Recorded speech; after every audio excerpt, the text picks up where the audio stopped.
Hey guys, Brian O'Day, Executive Director of the Praetorian Project, and I am here in Northern Virginia, joined by Colby Garman, who serves as one of the pastors of Pillar Church of Dumfries. He also serves as the president of our board for Praetorian Project. And Colby, we just got back from a week in Northern California, Bay Area of California. And Morgan Hill, about an hour outside of San Francisco. What'd you think of our time there? We had 22 Praetorian Project pastors plus 4 of our friends from Send Network joining us. What'd you think about the time together? Well, I loved it, particularly this year, and I think there's a lot of reasons for that. Certainly losing Clint has made being together with those brothers sweeter in a lot of ways.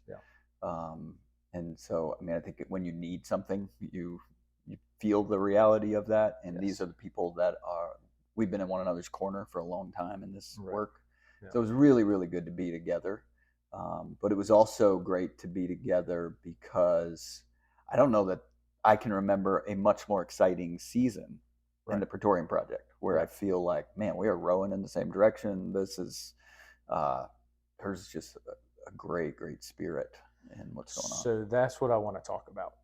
Rowing in the same direction. I agree. I felt like, so we had 22 guys in a room. That's the most we've ever had for this annual gathering of our pastors. And it felt like we were more unified than we have ever been. In 2023 in the Bay Area of California. But let's tease out, just so you know, it's easy to say like, oh, cool, we're unified. But I think for the person listening who's a supporter, they've assumed that. They assume it. They assume we're unified. That's cool. And they might hear it as the backside of that as, oh, y'all been fighting? You know, and that's not even really accurate. But what we do is taking a lot of work to kind of unify our energy. So let's just, what are the challenges, hurdles, whatever, that we have to overcome to maintain unity in the Praetorian Project? Well, I mean, I think anytime an organization, even a small one like ours, but as it grows, it's becoming a larger one. You know, you're talking about 12 churches-ish right now, another 3 or 4 in the chute. You know, we have trouble getting 15 people in a family together without losing, you know, unity. So anytime you have organizational leaders doing that, it's a significant thing. And so when we talk about unity, what we're saying is like, church planning is hard. Often when you're doing something hard, that kind of can cut down on unity with other people because there's a whole lot. I mean, church planning is hard, so unity is important in church planning. But there might be an assumption also to people like, oh, well, you guys are all church planning and doing the same thing. And in a sense, though, we're 12 churches in very different contexts. Sure, we all are in military communities. So, but even just, let's just go geographically, right? So the Northern Virginia, D.C. area is not Eastern North Carolina. Is not Central Texas. Is not Southern California. And it's certainly not Japan. Okinawa, Japan. Just geographically, those are very different spaces. Which means all of our churches are facing their own types of challenges in their context. We talked about COVID during the thing, just kind of unpacked from like, hey, what were your experiences? And, you know, talking to our brothers who were in Southern California, I mean, the restrictions, the difficulties, you know, very different than over here on the Eastern Seaboard and living in Virginia or living in North Carolina. And even more different in Japan. And, you know, thankfully our churches had the flexibility to navigate through that somewhat, even having to navigate somewhat differently with a sense of support for one another. Well, you know, that's been a challenge for other places and other people, but we've had great unity in a lot of ways. It's pretty cool. That's good. So we're like geographically segregated, separated.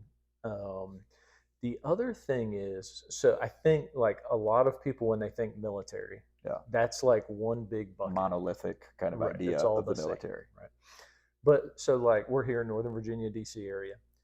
What does the average service member in Northern Virginia, D.C. do in a day-to-day, week-to-week basis?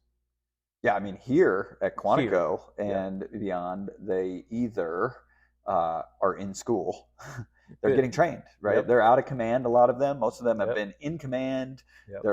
They're likely, if they're right here, they're officers. Yep. And we don't have a ton of, there are enlisted personnel. Yep. And that makes it challenging for a church like ours, where it's kind of officer heavy, our military experience. They're going to work in an office somewhere. They're going down to they're headed into the Pentagon, and doing that. And that's kind of the average experience for someone in the military here. Right. And very different from what's the average service member do in Jacksonville? Yeah. The average service member in Jacksonville is young enlisted, sergeant E5 and below. Yeah. And they're afraid of the people in my church. They are. or at least they're say that kind of tongue in cheek, but right. Well, and it's like this vague, I don't know if I feel comfortable. What are those guys doing up there? Yeah. Because our guys are deploying all the time. They're training and deploying all the time. They're on ships, they're going overseas, or they're going on these 6-week training exercises. Right. Like, it's so normal for our guys to be gone for 6 weeks. Like, just normal. Where's he going? 29 Palms for 6 weeks. Where's he going? Mountain Warfare Training School in California for 6 weeks, 8 weeks, 12 weeks. Like, it's just normal. They're gone all the time. And again, a younger demographic, a way younger demographic. Then you look at like Crestview, Florida, which we have a church launching here in November 3 weeks. November. I think we're 12th. both going to be there. We're both going to be there, which is crazy. They've got two things. They've got Eglin Air Force Base, right, and then they have a Special Forces group. Yeah. So you've got Army Special Forces and Air Force. Those are two groups that don't often play together. Those are a little different. Pool. Absolutely. And so the military communities are different. You even have, even inter-service rivalries, right? Like Army versus Navy, right? Which most people in our churches have fun with, but it does reflect that there are ways in which people don't always exactly recognize the same value in other people. It's an opportunity for disunity. It is an opportunity for disunity. So what else? So we've talked about geographic. We've talked about the other one that's interesting, I don't think people think about often, is that all of our churches are in different life stages. Right. I'm aware of that because our church is the oldest church in the project. Your grandmother, we deal with a different set of challenges at times than like Crestview is going to have for the next 6 months, and I feel like we have a sensitivity to that. But you could imagine a situation. Sometimes churches in those different scenarios have trouble relating to one another. Yeah. Because, man, you're in this stage, they might see of stability. We're scrapping to try to survive. Now, I remember when we were scrapping to survive. Of course. Yeah. But when you're in the fight like that, you just forget that other people even have walked through it. So it can be really easy for you to come in a bad place, into meetings, into the project, or whatever, and just not be ready to think about the whole of what everybody's experiencing. But what we experienced in California was, no matter what's kind of going on in the various churches, a sense that we're really together in a bigger mission.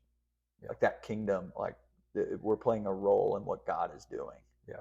And that, I think, has been really unifying. Yeah. Yeah, so that's great.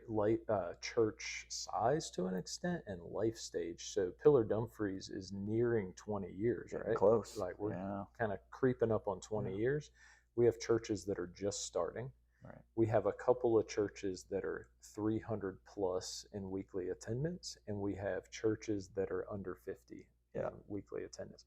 So for all of those dynamics, like to say that there's unity amongst all these things, I think there's one more I think about, and that is generations of church planting, right? Mm-hmm. So we had 4 generations of church plant. Pillar Dumfries planted Pillar Jacksonville, who planted Pillar Oceanside, California, who has planted Pillar Okinawa and Pillar San Diego. Yeah.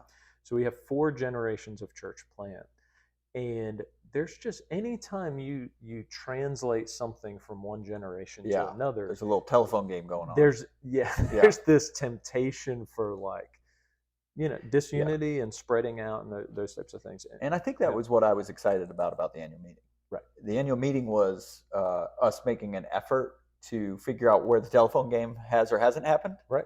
And together to be able to speak into it, like instead of solving everything, about how to best serve future churches, to keep them like kind of aligned with the project in a way. We really want to do things in alignment. Yeah. And what we did was we said, well, let's talk about stuff. Like, yes. let's create some space where the things that are important to you, the things that are effective, that will keep you here, the things that you would not want to be associated with in the future. Yes. Let's have some real conversations about that, so that then we can tend to the leadership needs, the development needs of those churches and one another's needs to really be encouraged, so we can be working together and feel confident. We want to do it from the heart, right? So it's like we can say, hey, you need to support this next thing. Yeah. Or we could all be excited about the next generation of plants that we have coming up. Yeah. We'd rather be in that category. And that takes tending the weeds a little bit. Yeah, that's great. So pivoting now, looking at 2024 and beyond, we want to see unity. Jesus in John 17 prayed that his disciples would be one, and that the disciples of his disciples would be one. They'd be unified together. Mike Birchfield, our host pastor, gave us a beautiful devotional one morning while we were up there on a portion of John 17. And soul feeding. Just amazing. Beautiful. Yeah. Amazing host church in every aspect. We could spend a whole 20 minutes talking about that. We hope your church will become future absolutely. Host church, supporting church. You know, all of the above. The way their church has just been an example of partnership, right? And a beautiful example of partnership. But we don't want unity for unity's sake. That's not why we exist. We exist to make disciples of these highly transient military and transient people that military communities attract. And we need unity to do that. We need unity to do that. Why do we need unity to do that? Well, even though we want to give people some level of freedom to contextualize in those churches, there has to be enough similarity where our vision for what a mature disciple is, for what it takes to walk out the Christian faith in a military context, where it's aligned enough where we feel like if there's going to be continuity, there has to be actual continuity. Yes. So if Bob and Sally leave Pillar Church of Jacksonville, where I am, and they go to Pillar Church of Dumfries, where you are, the core of that church has to be the same. Yeah. For them to feel like they transitioned inside the same family and they can continue their discipleship process. Yeah. Okay, so we need unity for that, and we're trying to shrink the timeline that people are looking for churches. Yep. Anecdotally, a family that is actively looking for a church, they take over 6 months to find a church. And and if they're trying to find a church every 2 to 4 years, that's a lot of time they're out of a church. It's funny, we had an event last night, and I was talking with a couple that came, I think last Sunday for the first time. Yeah. They had made a list, you know, it seemed like a young couple, really being intentional. They made a list of the ones they went. Yeah. They came, and they recognized essentially this has all the things we were looking for. Right. And they were stuck with this question. Do we keep going down our list? Yeah. Right. Or do we just... I was in the weird spot of being like, no, you don't. You stay right here. But I would say that probably if they were in another church that was healthy, that wasn't ours, and they found what they thought they needed to grow, and it had those really healthy kind of things, I would probably say, don't run around and just stay in that church. Dive in early on. Yeah, that's great. Good. So we need unity because we're moving members back and forth. And by we're moving, I mean the government's moving members back and forth between our churches. Sharing. So we need unity for that aspect of our mission. The other thing, we need unity to advance the gospel. That's the other thing we do, is we advance the gospel by multiplying churches. We need unity to be able to do that. So we want unity that's focused on that shepherd heart that has created Praetorian Project, and we need unity for that missional heart that has created Praetorian Project. Yeah, and to make the case for that, for people who maybe haven't thought about this missiologically a lot, what we've said is we want every church we plant to become the center of the mission. Okay. They become the center of the mission. Right. So that means the solution to our next church plants could be right now in any of the 12 churches. Yes. And so right now, one of our big goals, you guys can be praying for it, is we're praying for that Northwest Seattle area military community church plant. 6th largest population of active duty, I think, right now. We want to see a multiplying church there. Yeah. So there's 2 ways I could look at it. I could only be excited if that person comes from my church, and I can be really supportive. Yeah. Or I can be excited if it comes from any one of those other 11 churches. Right. Now, when there's unity, I don't care where that comes from. Right. And not just in the sense that we want credit, but it's really about confidence. Yep. Like when there's unity of vision and mission that runs deep enough, if that I can go, I know what we're getting if that person comes out of Jacksonville. I know what we're getting if they come out of Oceanside or San Diego or you name it. And I know the process. I know what we can count on to be true about that person. Yeah. I'm all in. Yeah. Awesome. So, man, it's like the work we've been doing for the past 6 years of like cleaning up some of those processes and what we're doing. Like we got to see some of the fruit of that. I feel like when we were in California, and we just want to see that continue. Yeah, we hope to. We've put work into this unity, and I think that's partly why you and I are excited about that. Yes.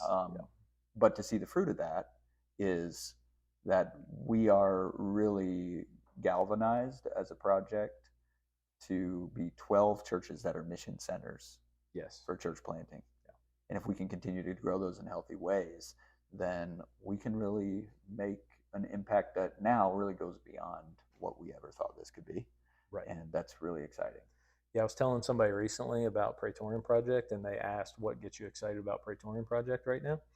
And I said, I feel like we're just starting. Yeah. That is like my overarching sense of what we're doing is I feel like we're just getting started in what God has for us. It's really exciting. So if you've watched this to this point, I understand this is a little bit longer than some of our update videos, but man, just really, hopefully you can feel our excitement thank you for your support and where we're at. Absolutely. Thank you for the partnership, especially our host church, West Hills in California, Morgan Hill, California, a couple weeks ago, and all the supporters that really make that event and what we do possible. I encourage you right now, would you stop before you move on with your day and your next email or whatever else, and pray for the unity of the Praetorian Project in 2024 and beyond, but specifically a unity that is focused on shepherding people, these highly transient people, and that is focused on advancing the gospel by multiplying churches. Let me just say one thing Please in do. Closing. Nobody likes to talk about money, and Brian is the executive director. I'm a church pastor, board member. Go ahead and do that. But sometimes it's hard to talk about like the need for finances for organizational support. Yeah. But right now, with 12 churches, what we came out of that, there's organizational support that's needed. Someone to take and to act in the interest of all those. And so we've invested in having the Praetorian Project as an organization, be able to bring on staff that can, in a way that's lean but serves that mission. We find it's easier to raise money to say, hey, we've got this new church planter out there that that isn't going to have a meal if we don't raise some money. Yeah, which we've both been there. And you out there, you kind of get that. But it's a little hard to be like, why do we need administration and organization? Right. Every organization needs leadership. Every movement needs leadership. Brian's providing great leadership, and we want to continue to be able to do that.